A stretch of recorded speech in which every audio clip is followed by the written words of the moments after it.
আপনি কি জানেন আপনার বাসার আশেপাশেই বিক্রি হচ্ছে বিশাল সাইজের অক্টোপাস, স্কুইড, ক্র্যাব এবং প্রন। মানে আপনার বাসার পাশেই এখন সব ধরনের ফ্রেশ সি ফুড খেতে পারবেন এইখানে এসে। সো লোকেশন এন্ড রেস্টুরেন্টের নাম জানার জন্য পুরো ভিডিওটা এইখান থেকে আপনাদের দেখে স্টার্ট করতে হবে। রিসেন্টলি আমার সি ফুড খেতে খুবই ইচ্ছা করতেছিল, সো রেস্টুরেন্ট আমার বাসার পাশেই হওয়াতে চলে যাই আমি এইখানে। এন্ড এইখানে আসার পর আপনি ফ্রেশ সি ফুড গুলা দেখে তারপর নিতে পারবেন। সো যেহেতু এইখানে আপনার সি ফুড গুলা দেখে তারপর অর্ডার করবেন, তারপর ওনারা কুক করে দিবে, সো একটু সময় লাগবে। সো তার জন্য আমি আগে অর্ডার দিয়ে দেই। এন্ড এইখান থেকে আমি নিয়ে নেই সি ফুড বয়েল, ওদের এখানের মোস্ট ডিমান্ডিং এবং মজার ওশেন প্লেটার, একটা সি ফুড রাইস এন্ড একটা sea food pasta.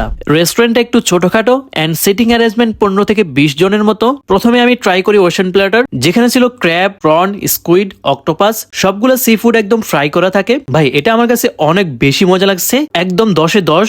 Secondly try করি সি ফুড রাইস, প্রাইস হিসাবে কোয়ান্টিটি বেশ ভালো এন্ড রাইসের মধ্যে ভালো পরিমাণ সি ফুডও ছিল। সো এটা আমার কাছে খেতে বেশ মজা লাগছে, স্পেশালি যাদের সি ফুড পছন্দ তাদের কাছে এটা বেশি জমবে। তারপর রোশন ট্রাই করে সি ফুড বয়েল। এই সি ফুড বয়েলে ছিল অক্টোপাস, ক্র্যাব, প্রন এবং স্কুইড। তো ও এটা খাওয়ার পর বলতেছে ওর কাছে এটা ভালো জমছে, মানে এই সি ফুড বয়েল খেতে ও আবার যাবে এখানে। দেন আমি ট্রাই করি সি ফুড পাস্তা এন্ড এটা আমরা দুজন এত মজা করে খাইছি, মন চাচ্ছিল আমরা আবার একটা নেই, বাট আমাদের অলরেডি পেট ভরে গেছে, তার জন্য আর আমরা নেই। সো যারা কিনা সি ফুড খেতে চান কিন্তু কোথায় যাবেন বুঝতেছেন না, আমি রেকমেন্ড করবো তারা এইখানে চলে আসতে পারেন। আর এই রেস্টুরেন্টের নাম হচ্ছে সি ব্লাস্ট, এটার লোকেশন হচ্ছে মিরপুর 10 বি ব্লক 12 নম্বর লাইন, চারুপাঠের গলি। So yeah, that's all for today. Thanks for watching. Tata, take care. Allah Hafiz.